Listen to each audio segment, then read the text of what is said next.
This is a production of KMmedia.pro.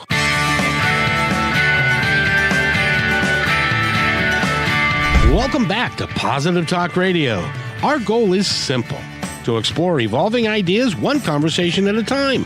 So come on over into our world. I know you'll like it, because on today's show,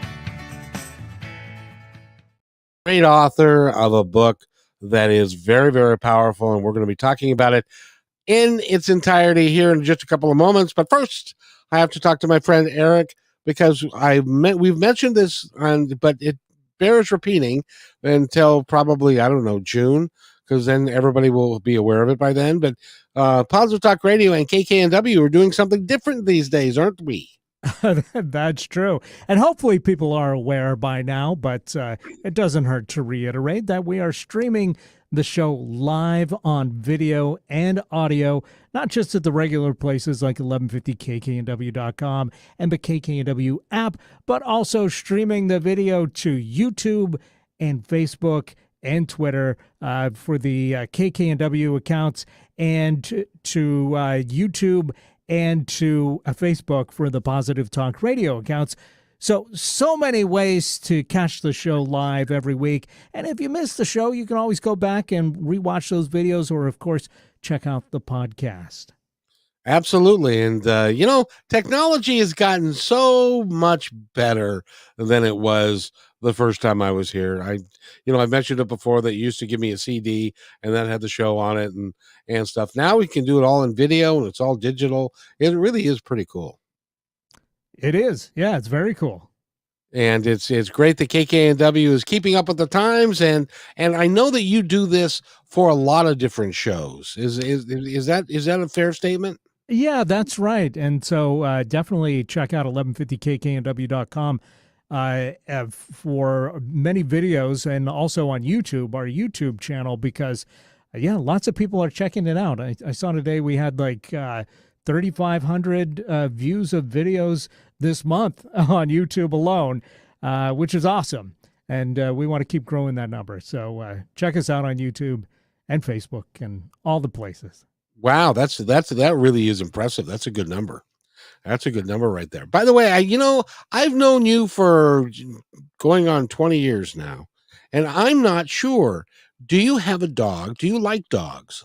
I love dogs, and I do have a dog. Oh, what kind of dog do you have? She's a Beagle mix, and her name is Gertie. Oh, very good. Now, a Beagle mix, is she as energetic as a lot of Beagles are?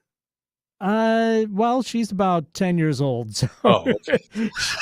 she can be energetic, but a lot of the times she's just kind of sleepy, which works out great for me.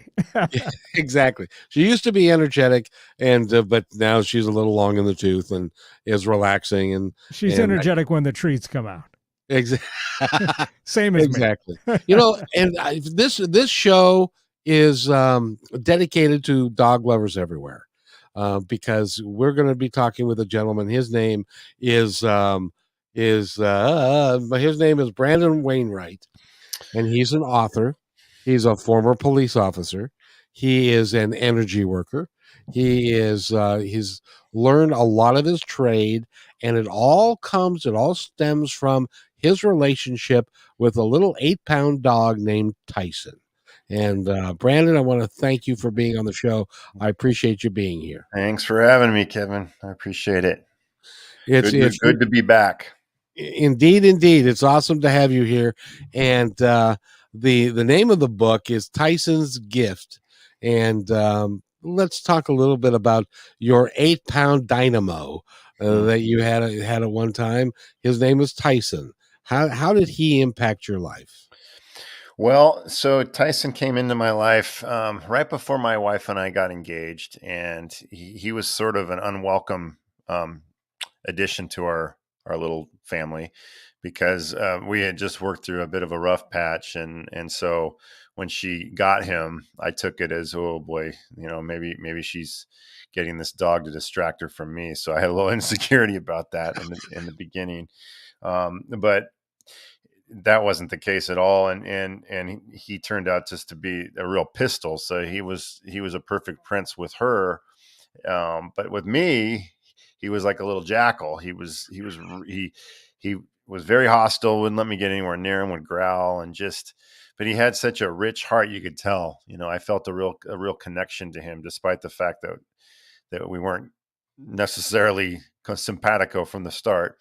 And I'd made it my mission over the next couple of months to try to win him over, not because I was insecure or anything, but just because I really respected him and loved him, and did everything I could to, to get him to trust me. And the thing is, he had a problem with men. That's why he just, it was something innate in him where he just had a fear of men. So once I finally did win him over, and I write about it in the book, he got sick, and he ate a bunch of junk food he wasn't supposed to eat. And what he was really just laid up, you could hear his stomach gurgling. He felt like total doggy doo.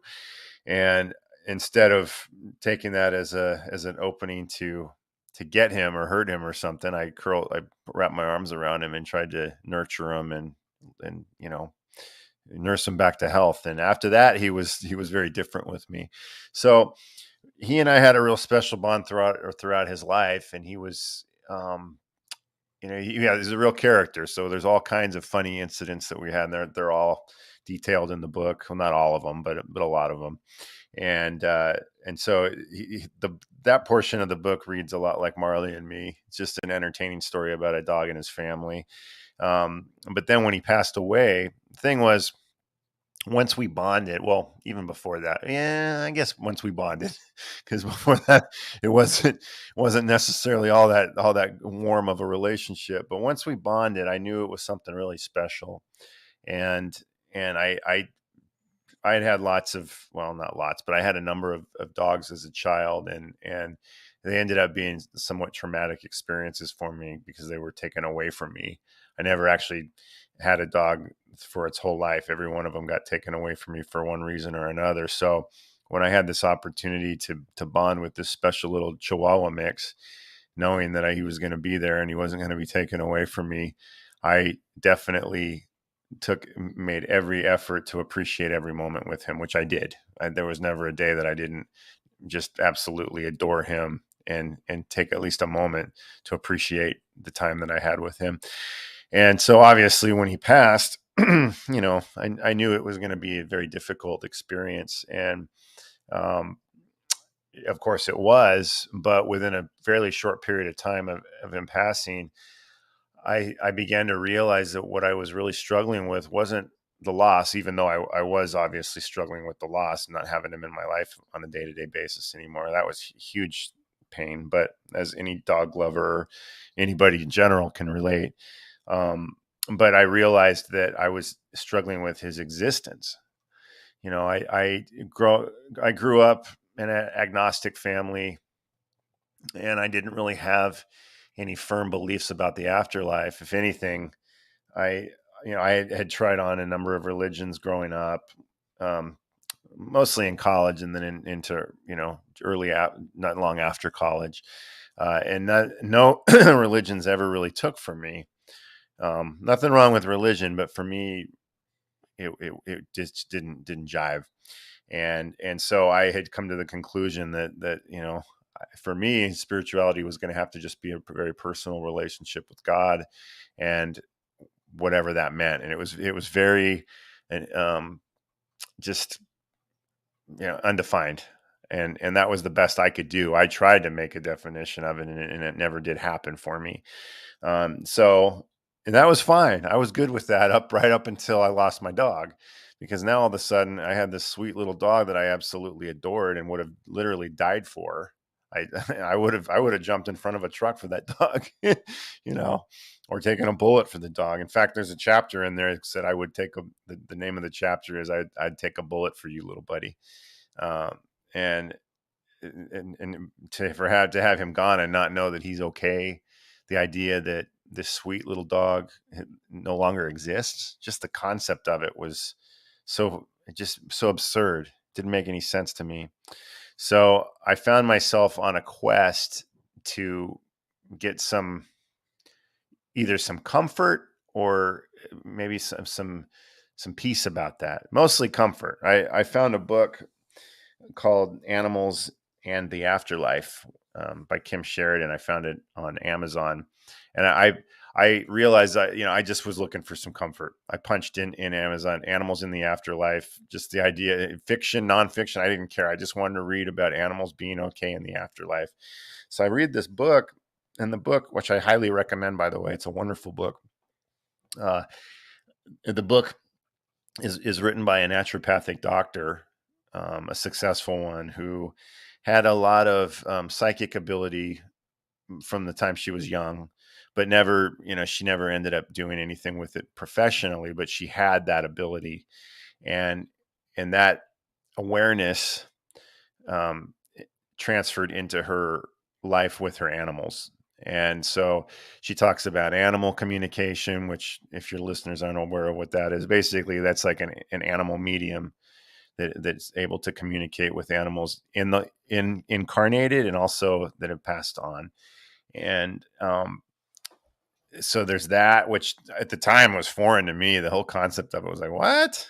I mean, it was sounding pretty good at the time, because it's like, wow, I could communicate with my baby here if this is true. But then there was also talk like reincarnation. She had experienced animals reincarnating, which that really intrigued me, because the idea of him coming back to me was like would have been a dream come true, right? Oh, yeah. So I read this book, and it just really opened me up to the possibilities, because it was either she was making it all up and she was just a charlatan, which I didn't get that feeling. She was crazy, or it was real. And if it was real, it was something that I absolutely had to explore. So I did. And I ended up doing some sessions with animal communicators myself. And they didn't all knock my socks off, because I was in a position where I wasn't just looking for your typical comfort. I was needing the type of a session that would actually blow my mind and give me some information that was so specific that it convinced me that this is actually real, which really wasn't fair to the animal communicators, because their job isn't to convince you of their legitimacy. Their job is to give you a communication with your dog. And if your dog happens to say, I love you and I miss you and I'm here, I'm still with you, that's something that they almost always say, right? It's not very Yep. convincing, but it is a common message, because it's true. And but I was looking for more than that, and I got it. I ended up on the third reading I did. I just had this amazing reading with this woman who I was on the phone with her in California, and she was in Iowa. And and so she's old school. She doesn't. I don't even think she has a voicemail. I think it's an actual answering machine. I don't. She doesn't. She did have a website at one point, and then she just let it go away. So it's like it's all word of mouth with her. Her name's Sandy Kaska, Kaska. You could find her on the net. But she gave me a reading that just the information that she delivered to me via Tyson was so specific and so accurate, and it was so unique to him. I won't get into too much detail on that, because I want people to read about it, but it was pretty awesome. And it I wouldn't say that I was 100% convinced at that point, but I definitely, that there was a chink in the armor. It definitely got me to open up. And then from there, I did more exploring. I ended up doing a reading with an actual medium, and I was just very lucky. There's a lot of good mediums out there, but finding the right one is not always easy, right? And I had a friend who knew this medium, Lisa Silverman, who you can also find her on the internet. Decorator Guru is her website, because she also does interior design. Oh, and by the way, Sandy is an attorney, so that to me gave some credibility. They're Sure. clearly not doing that just to make some money off of people, false hope. They don't need the money. They have lucrative jobs, so that definitely bought some credibility. But with with the reading that I had with the medium, there was so many things that came through. My uncle came through, my grandma came through, my aunt came through, and Tyson came through. And it was supposed to be a 1 hour session, ended up being a 2 hour session.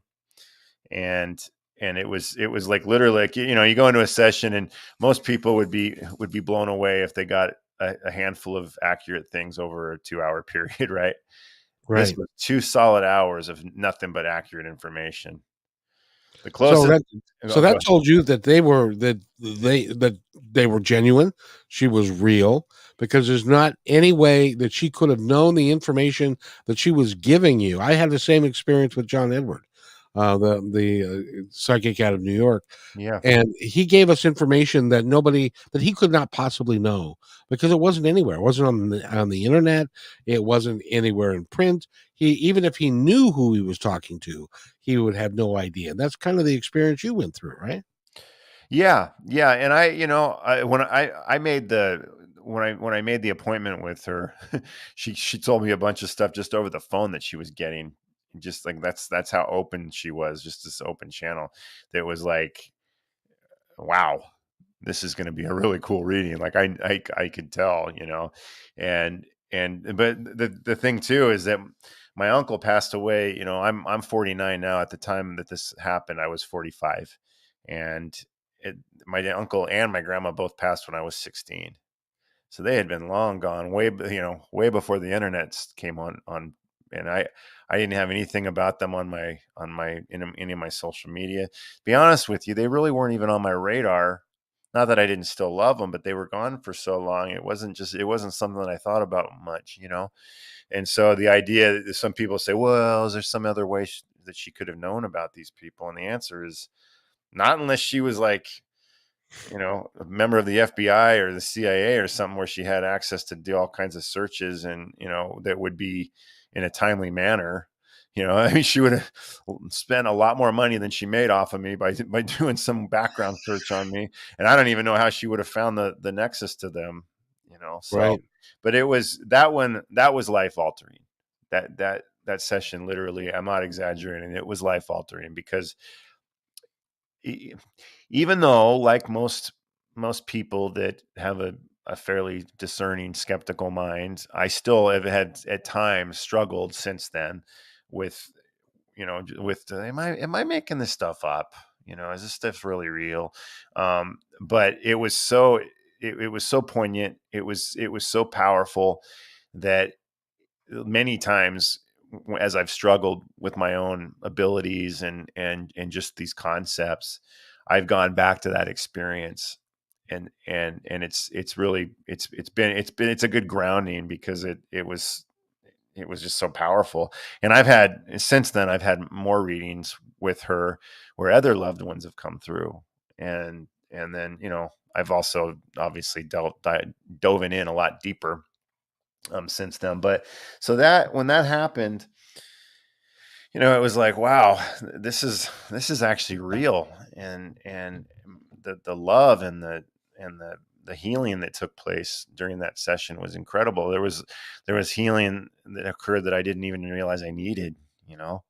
And so I decided at that point, well, if this is real, and I don't think I'm ever going to be the same after experiencing this. So I need to dive in and go on my own search and quest to develop my own spiritual awareness, and potentially my own, intuitive abilities, which we all have, by the way.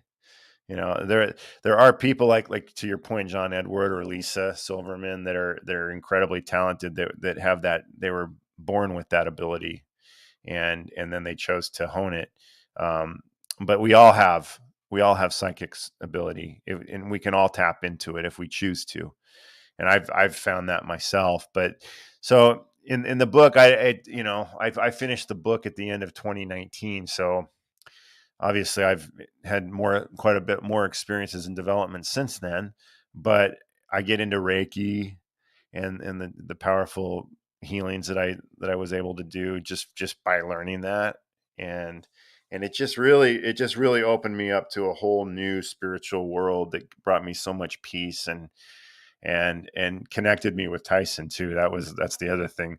For people that are listening, I've had a number of people tell me that they just can't handle reading a book where the dog dies. And I get it. I understand. It is hard. I saw Old Yeller when I was like, I don't know, 5 years old or something, and I I was going never to mention watched that. it again. I never watched it again. Oh Um, no. No. But this is a very uplifting book. Yeah, there is a chapter where obviously where he passes, but he also sustains life. Well, the interesting thing is that your life is completely changed, and it was changed by an 8-pound dog. Because how did your San Francisco cop brain wrap itself around that? Just to clarify, I wasn't in the city. I was in the Bay Area, so the San Francisco Bay Area. I don't want to take credit where credit isn't due. Well, no, um, that's okay. Okay, the Bay Area, which is where you were, yeah, but you were still a police officer. yeah, yeah. So you know, yeah, it's being a cop is a whole different mentality. But you'd be surprised how many cops are open to this kind of thing. I had lots of people that I offered Reiki to and were willing to take in Reiki and after I learned it and when I would talk to them about these concepts because I'm a talker, so I would share stuff and they were a lot more open than you would think. But it you know I think part of the reason, I mean, that's a good question, but I think part of the reason you asked that is because of the stereotype of cops. Not that you're a stereotyper, but I mean, cops. I have that stereotype too, even now. Uh, you know, we moved to Florida, and now I'm always looking for cops. I don't want to get stopped. Nope.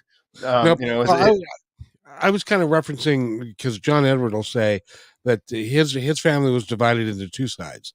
He had his mother's side that was very spiritual and very psychic driven and that sort of thing, and but then there was the father's side, and he describes it as having a New York cop brain. And so I was kind of referencing that side because it is different for to be a spiritual person versus being what you a lot well that's stereotyping, but no, but there are there's reasons for stereotypes because there's a lot of accuracy to it too. So I understand. well, that's true. So, but now let's talk about you. You've since the book has come out and you have continued your work. Tell us about what you're doing now. Well, the book came out in 2020. No, wait, 2021. Yeah, 2021. It took me a while to get it published. I'd never done something like that before, so I had to learn by the school of hard knocks.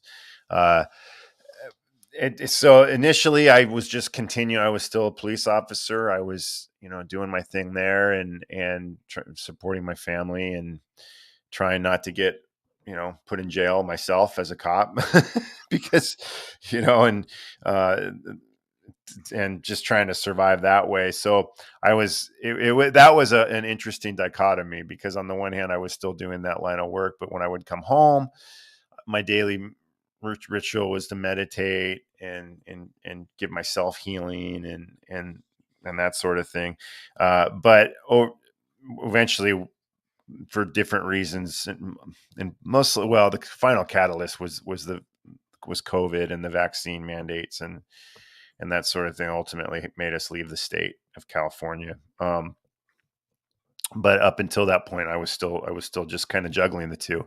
And to be honest, I guess if you're a cop who happens to be blown open from birth, it probably would be pretty natural just to be able to do both, or although you probably wouldn't become a cop in that situation. But if you're trying to develop spiritually, a big part of that is opening your heart and letting your guard down, and which I found slowly. At first I thought, well, I'll just keep doing this and it'll eventually come, and it does. I mean, definitely meditating and practicing every day and connecting with spirit it is a muscle.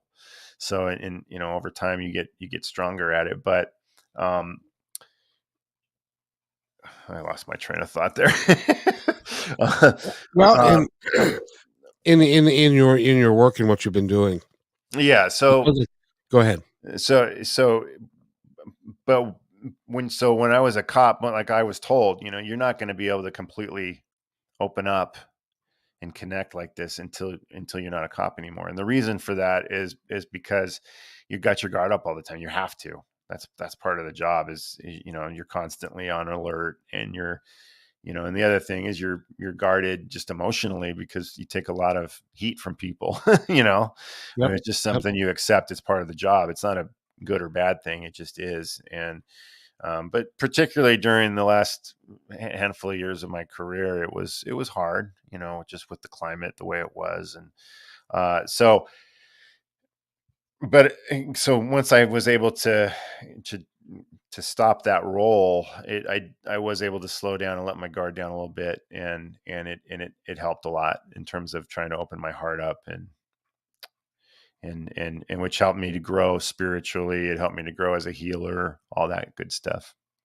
And by the way, we're talking with Brandon Wainwright. He is the author of the book Tyson's Gift, and you can go to Amazon, and it's virtually everywhere, and you can pick up that book. It really is a cool story. And we need to take a break here in just a second, but when we come back, we're going to talk about how Tyson's life continues in a very unique way. I hope that you'll stay with us for this entire episode. By the way, we're going to have an animal communicator on Friday at noon, so I hope that you will tune into that episode as well.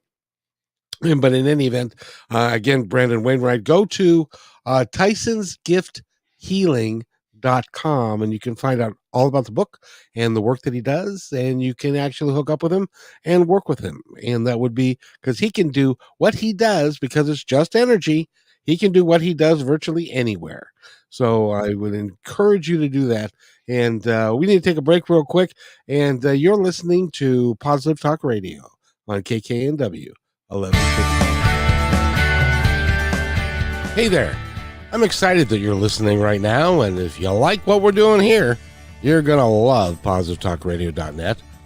On positivetalkradio.net, each show, which is recorded live, is packed with positive information, with real people discussing real issues and positive solutions that can work for everyone. I hope that you'll join us on positivetalkradio.net and listen to all 340 plus shows. I think it's worth your time. But then, that's just me. That's positivetalkradio.net, your home for great progressive positive podcasts.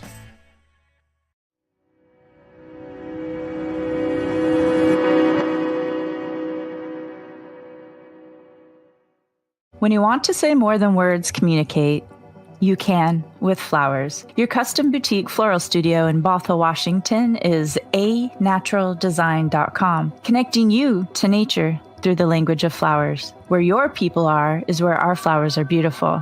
Your success is our goal. anaturaldesign.com, at your fingertips today.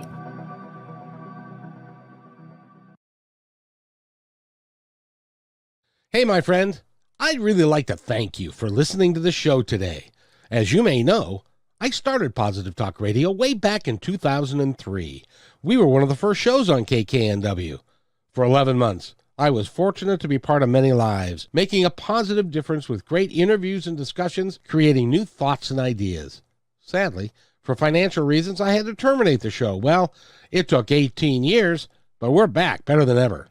And not only on KKNW Monday, Wednesdays, and Fridays, but also podcasting with several inspiring channels with the same driving passion as the original. Please visit kmmedia.pro for complete information about all of these shows. In addition, if you feel called to keep positive programming on the air, you can join us by sponsoring the show and aligning yourself with our mission, which is nothing short of saving the planet and each other.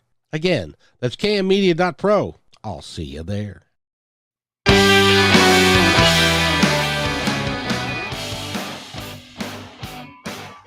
And welcome back to Positive Talk Radio. And it's a Wednesday afternoon. It is drive time. And I hope everybody's having a good day or had a good day at work. We're talking with Brandon Wainwright. It's past drive time where he's at because he's all the way over in Florida. And he's written the book, Tyson's Gift. It's about his best buddy, an 8-pound canine, and it became a catalyst for an entire change of venue, a change of life, a change of career, everything that everything an 8-pound dog can do, Tyson did, and much more. And it really is cool. And it's a great story. And so Brandon is here. And by the way, if you want to go to Tyson's Gift healing.com, you can learn all about him, his work, and what he's doing. And Brandon, again, I want to thank you for so much for being on the show. And I got a very important question to ask you that I know you've done a lot of research on, and that is this: there are people among us who do not believe an animal has a soul. As hard as that is for me to believe, there are people that believe. What would you say to them? Well, I don't want to, you know, obviously everybody's entitled to their opinion on things. But I will tell you that they do. I mean, I've experienced it firsthand, um, through the communication that I've done, through reincarnations that I've experienced myself, and so I I know that is for some folks that is a popular opinion, but it's simply not true. Everything has a soul. We're all here on Earth. We're here to learn. We're here to evolve. We're here to hopefully bring light to the world, in our own little small way.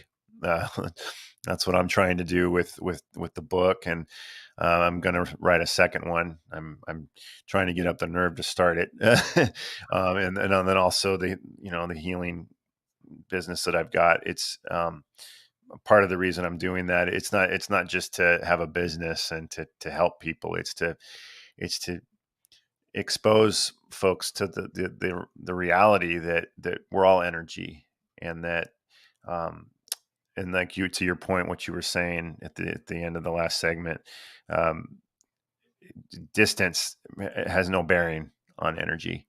Right. Spiritual energy can, if you told me, you had an elbow pain or something like that, you're in Washington, I'm in Florida, I could give you a healing and it would be just as effective as if you were sitting on my table here in my healing room. It's literally, in some cases, I think it's actually even more effective because people kind of just go with it, and they're not all torqued up by the fact that I'm, hovering my hands over them or something. But we're all a part of that, is my point. Animals, humans, you know, even insects, I believe, but certainly I know if you have a hard time believing that animals don't have a soul or do have a soul, you're probably going to have an even harder time believing insects have a soul. Well, unless it's a spider, I don't think spiders have souls, but that's No. just me. Yeah. But yeah, no, to your question, the answer to your question is absolutely, animals have souls. And some people believe that animals come from a group soul.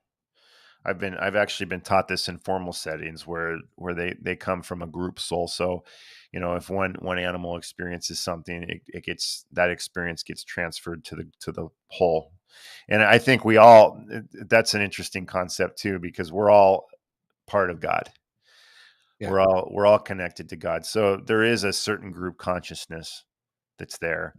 Um, what I'm talking about here is that they literally are all part of the same, like, hive brain, which Right. I personally don't subscribe to that idea. I've been taught it by people that I respect, and so that's one of the things about spirituality too that's kind of nice, spiritualist or metaphysics as opposed to religion, is that you take what resonates with you, and let the other stuff go if it doesn't resonate with you. Animals absolutely have a soul, and I believe that they're here evolving just like we are. I agree with you 100%. As a matter of fact, there's a show on KKNW on Sunday morning from 9 till noon, and it's on Martha Norwalk's Animal World, and she will tell you and that she has animals that have come back to her after they've passed away and are reincarnated, if you will, into a different animal that she is caring for now. Have you ever heard of that kind of a concept? I've experienced it. Yeah. Oh, you have you? Sure. Well, do tell. Firsthand. Well, I don't. Well, I don't want to get into too much detail on it, but Tyson. You know what? I don't care. I don't. I'm just going to let it out there. That way, when you read the book, you won't be so sad when Tyson passes away. Tyson reincarnated. Yes, Cool. absolutely, he did. And How did that happen? how? I mean, not how did you reincarnate it, but I'm always fascinated by the concept of, okay, so your dog passes, his soul goes to heaven. They decide that he's going to come back. How do they work it out so that you guys get to meet again? I don't know. Like, So the universe is a perfect machine. There is no waste. Everything is orchestrated to perfection. Even the things that are dark, even the things that you think are, that are unsavory, things that you wouldn't want to see happen. There is a balance to things, and everything happens like a machine. Everything's orchestrated. So, yeah, I'm sure most people, I know certainly for me, if I look back on my life pre-awakening, pre 2018, I can look at different aspects, different experiences that I had that were clearly orchestrated, where they felt fated, where everything just kind of clicked into place, where I felt like I was being guided by a higher source, Yep.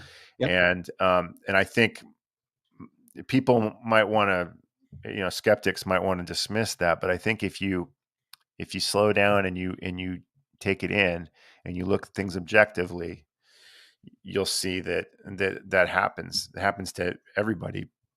We're all part of this. So and I don't know exactly how it works, to be honest with you. I don't know. I think time and space is just a construct that allows us to experience and perceive our world in this physical dimension. But I don't know how the energy gets to you exactly. I just know that it does. you know, Exactly, especially with the work that you do with Reiki and some of the other energy modalities. It is, I mean, energy is everywhere. Yeah. Einstein proved it. Tesla proved it. It's measurable. And it's measurable. Yeah, And I actually I'm now Reiki. I'm doing a little Reiki here and there, but I've started doing a lot of other modalities. They're all on my website too. So, um, so yeah, it's definitely it's measurable. I actually had a doctor call me a researcher, a psychiatric researcher, neuropsychologist, and he wanted me to do like a trial where I was doing energy healing. And he said, you don't have to try and convince me. He says, we actually can measure it. So, wow. so it's not, this isn't a question of if, it definitely exists. I don't know exactly how it works. I think these, like I was saying, everybody has these abilities. My abilities in terms of my spiritual metaphysical abilities is primarily, at least now, it's primarily energy healing. I'm able to channel energy really effectively and powerfully for some reason. It's just something that's came natural to me. Some other people might be clairvoyant, clairaudient, clairsentient. I'm clairsentient too. Most people are actually clairsentient. I think that's the most common one. But everybody has it. It's like you ask yourself, well, how do I move my leg exactly? How does that work? That there's neurons firing into your brain and allowing you to move your leg, but you don't know precisely how that all works, right? Nope. Most people don't. Some people do, but most people don't. But it still happens, and that's I've come to just accept it because I see it's hard. When you live in this world and you experience it on a daily basis, you can't just dismiss it. It's No, not anymore in your world. And even the human body or the brain, we don't really know yet still how the brain actually functions the way that it functions, and the memories and the synapses and all that stuff, how it all really, really works. And we still poo-poo things like energy and stuff, which we really shouldn't be doing, because that's the essence of who we are. Yeah. Yeah. Well, but that I agree with you. You're poo-pooing reality, but we're also conditioned to only Yes. trust what we see. But And, you were talking about growing up before you had this metamorph, or this transition, if you will. And but I would suggest to you that if you were to look at your life, your from beginning till now, all of it lines up with gaining the experience and the thoughts and the abilities to take you to where you are today. So yeah, it's not something that is out there. It's like I'll tell you that I learned how to do what I'm doing today when I was 10, and have been honing my gifts that whole time, learning different things, how to act, how to talk to people, how to interview people, how to do all kinds of stuff, long before I ever thought. If you'd have told me 20 years ago that I'd be here today, I'd have said, "You're high." yeah. Well, me too. Yeah, I'm high. You're you're high on multiple drugs. Yeah, so, but it's and we are, and you are no more unique than I am, and No. we all do that. We're all Oh, capable of the same thing. I'm glad you brought that up.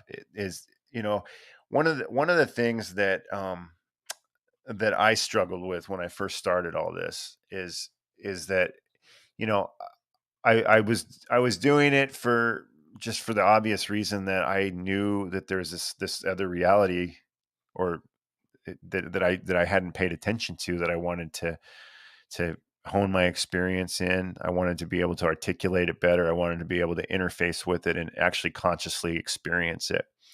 But I also, when I got into the healing, I wanted to help people. From the start, I was very drawn to the healing arts, and that comes from a place of wanting to help, right?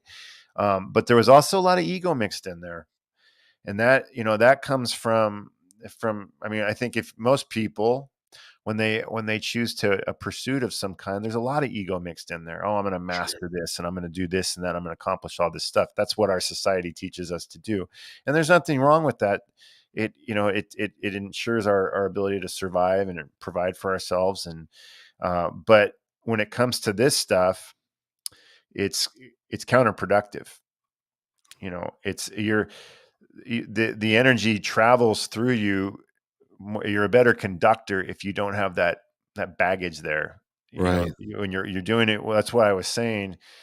You approach it with an open heart. That's why. I mean, not only is it a much richer experience for everybody, especially the practitioner, but it makes you a much more effective healer by opening your heart and dealing with that ego. And part of that process, this is the point I was trying to get to, is that you realize that you're not special. I'm not special. I'm just another cog in the wheel. I'm special in the sense that I'm just as special as everybody else. But you know, everybody from the most powerful masters down to somebody that's just incarnating for the first time. There's another concept, reincarnation. Uh, we're all equal. We're all part of God's plan. And if we can wrap our brains around that and our hearts around that, not only does it make us give us a richer experience and help us to feel more close to our fellow man or animals or whoever, but it also it contributes to a better world when I you when you can open yourself up that way. And so yeah, the ego is necessary, but it's also something that needs to be kept in a healthy perspective. And when you're aware, like you are now aware. There was a time when you weren't as aware, but you're more aware now of what consequences ego can have, and the good parts of it, and how it needs to be in check. And I would submit to you that the reason that what makes you special in what your healing arts do is that you trust it. You believe it. You know it. Yeah.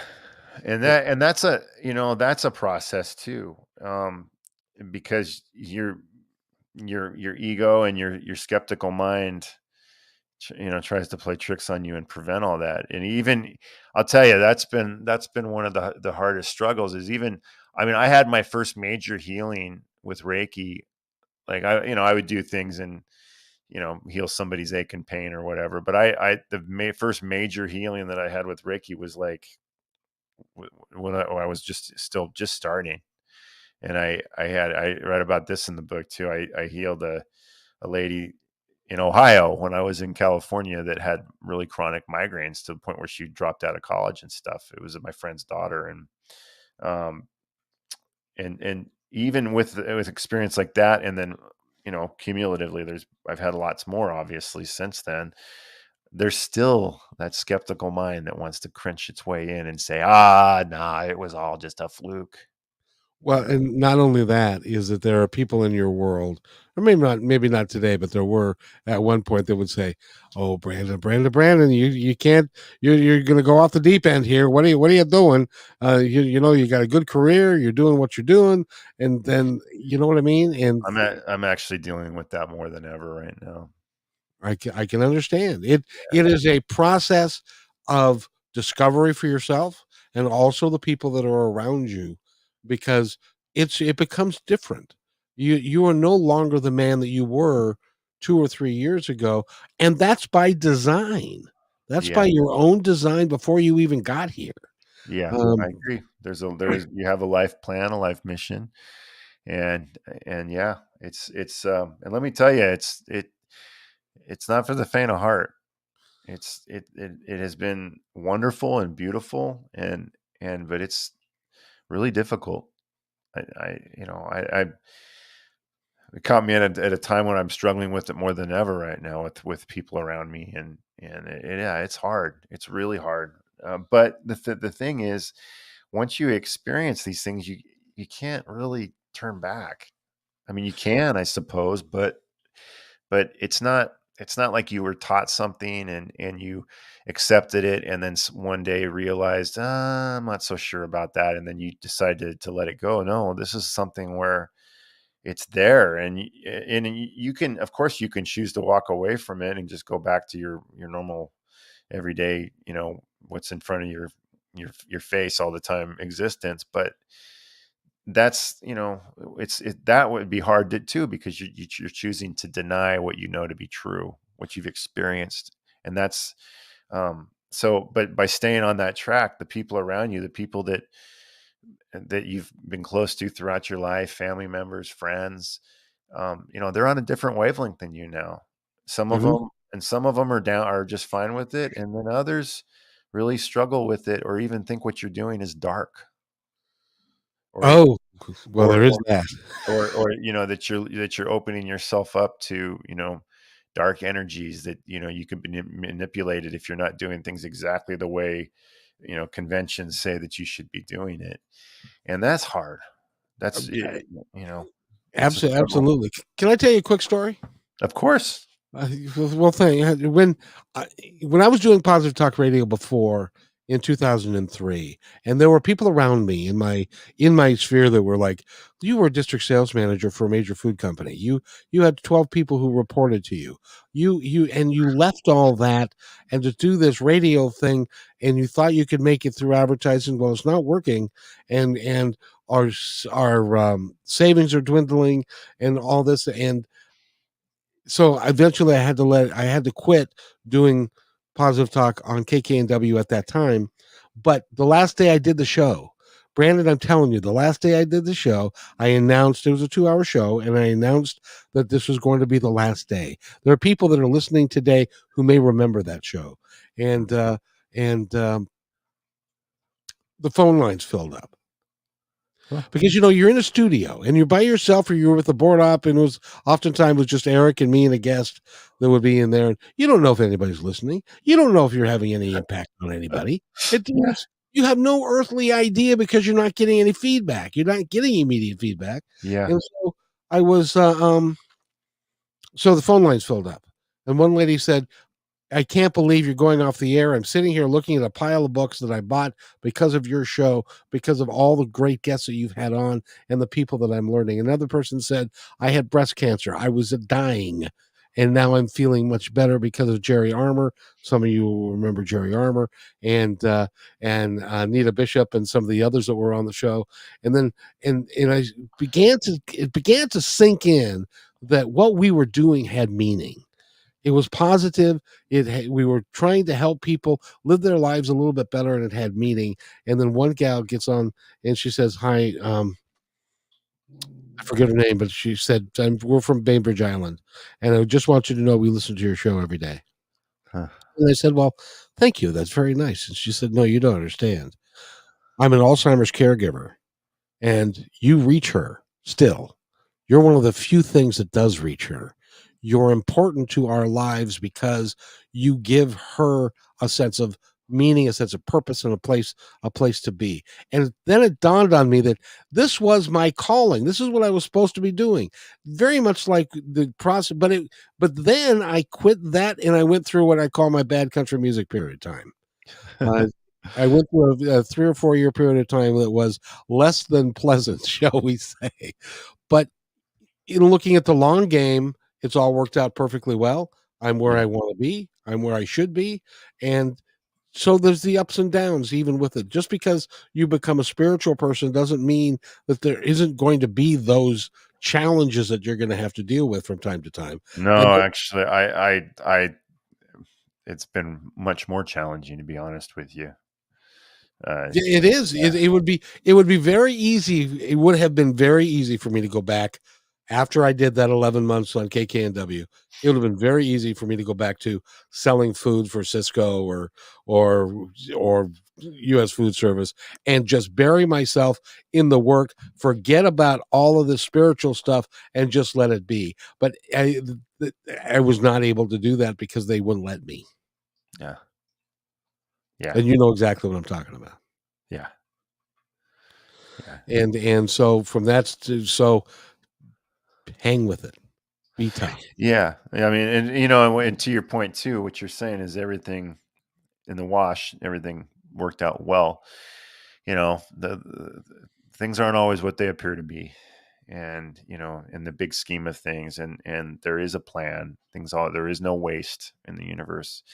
It's hard to remember that sometimes when you're in the thick of the storm. I'm in the thick of the storm in my life. So I believe me, I know this to be true, but it ultimately, it does work out the way it's meant to.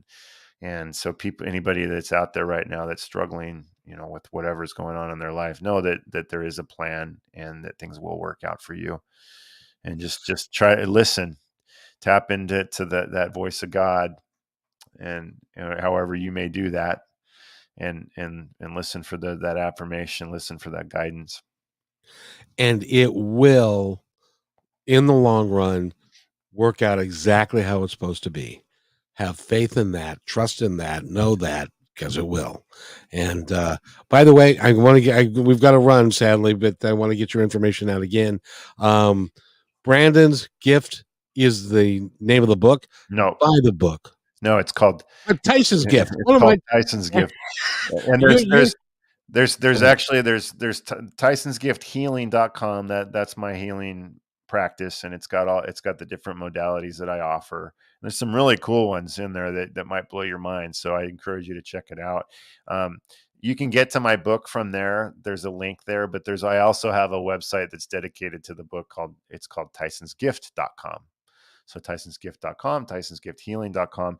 And I also have a podcast that's on WLTKDB Talk Radio. That's a internet radio station, and it's called the Tyson's Gift Podcast. And it's on Thursdays, 4 p.m. Pacific. So every Thursday, and it's focused on all things spiritual, metaphysical. So it could be anything from animal communication to paranormal to energy healing to mediumship to you name it. In fact, I'm going to have you on there. Yes, you are, darn it. Yeah. Whether you like it or not. Yeah. But everything's Tyson's Gift because, it all originated with him. He still encourages me every day. It is amazing to me what simple thing an 8-pound dog is and what it can do for you for your entire life. And by the way, I said Brandon's gift. I meant that because you have been a gift to me and our audience today. And I truly appreciate you. Good recovery. It took me, I thought about that for a whole minute. No, I appreciate that. I'm just trying, I have no delusions of grandeur. I'm just trying to share what I've experienced with the world to the best I can. I probably could be a lot more aggressive with this, but it's not really my nature. So I'm just trying to just slowly, maybe affect one person at a time, because as you were explaining, the people that called in on that last broadcast you had, every one of those people, to them, the impact that you had was a big deal. It was. There are people, and by the way, I gotta tell you, Brandon, they're gonna shut me down right now. So good. thank you for listening, everybody. We'll see you on Friday.